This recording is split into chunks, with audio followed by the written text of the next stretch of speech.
Anyway, back to the home screens. If we just switch across to the widget screen, I can show you that. Here we've got a clock widget and just a widget to show us of any notifications, such as new emails and messages and calls and stuff like that.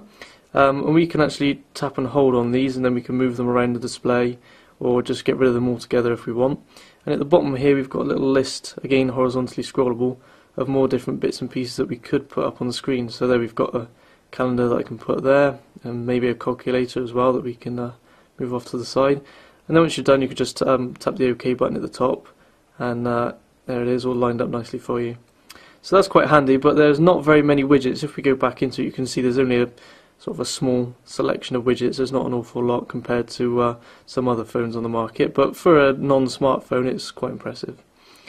The next screen along, we've got the contacts menu, and in here all the contacts that are listed as favourites in the actual contacts application, which you can see down the bottom here, all these ones with stars next to them, all those contacts will actually appear with their contact images in this screen for you to quickly dial or send a message to.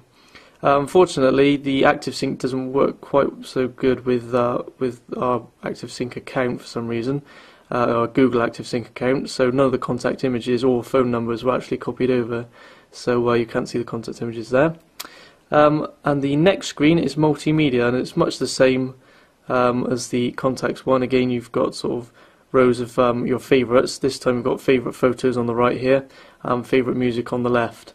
Again, you can go into the music application and actually set all your songs as favourites that you want to appear on the screen, and again with the photos you can go and select your favourites to appear here, and then from this menu you can actually select the photos to have a look at them and scroll through them and things like that. So it's quite handy, but not the most useful because it's not a proper photo viewer, not a proper music player either, although they can both be used directly from here.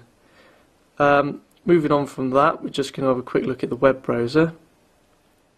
Right, so we're finally all loaded up on the MobileBurn web page here. It takes a little while because the HSDPA connection is not quite as quick as I would have liked. It's actually quite a slow connection.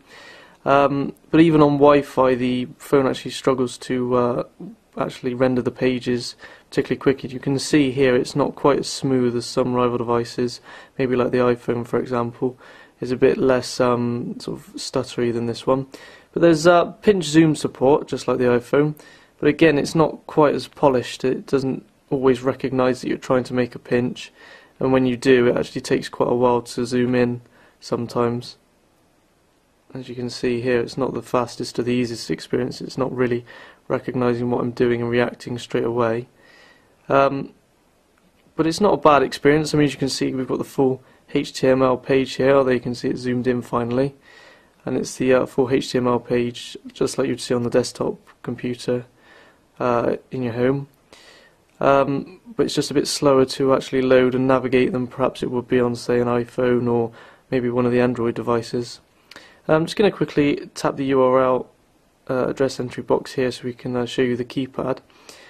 First keypad here is just a normal numeric keypad, and you can actually use predictive text with this to enter bits and pieces in a message. Here the predictive text is turned off, as you can see at the bottom, for just entering a URL. But if we switch the device over to landscape mode, it flicks across into a full QWERTY keyboard, as you can see, and text entry is generally quite good. It's not hugely accurate. There's actually no spaces between the different keys, as you can see, so you can accidentally knock the wrong key sometimes when you're actually trying to type in.